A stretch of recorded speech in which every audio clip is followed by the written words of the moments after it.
Amidst all the talk about missing Malaysian Airlines flight MH370 being used for a 9/11 style attack on an Indian city, it is necessary to look at what is India's state of preparedness to deal with airborne attacks and what is the security apparatus that we have.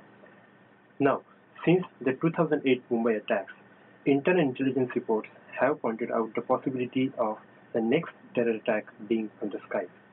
This was corroborated by the interrogation of the 26/11 mastermind Abu Jundal, who said that the Lashkar-e-Taiba in Pakistan had purchased paragliders for looking at carrying out attacks on the vital installations, including the nuclear installations on the western seaboard.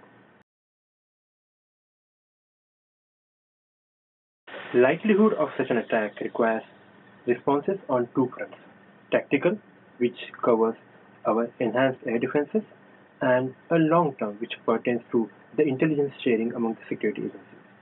Now, at the tactical level, we have learned our lessons from the September 11, 2001 attacks in the United States. India has now put in place a network of ground radars, the sorties by the unmanned aerial vehicles or the drones to keep a watch on our skies and also spot wayward movements from the hijacked airplanes as well as other low-flying objects and paragliders. However, it is the response at long term, the intelligence sharing aspect, where we have been found lacking to deal with this challenge. Since the 2008 Mumbai attacks, India has created a multi-agency center, MAC, under the Ministry of Home Affairs, which has brought together 25 security agencies on one table to share intelligence. In doing so, the MAC has achieved a lot by creating the synergy among the security agencies.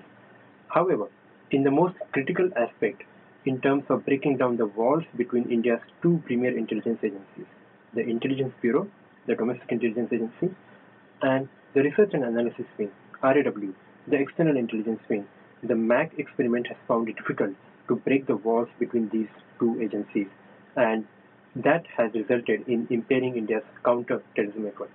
Secondly, it has also found difficult to coordinate our responses between the central and the state government agencies. What is more worrying for us is the lack of adequate response coming in from the local police forces, which, with their proactive efforts, can fill in and complement the information gathering exercise from the central intelligence agencies. Sometimes the local police forces have also shown not enough elasticity to deal with the counter-terrorism challenge. P. Chidambaram, when he was the Home Minister, had envisioned making the Multi-Agency Center, or the MAC, and as the premier counter-terrorism body, the National Counter-Terrorism Center, on the lines of the United States.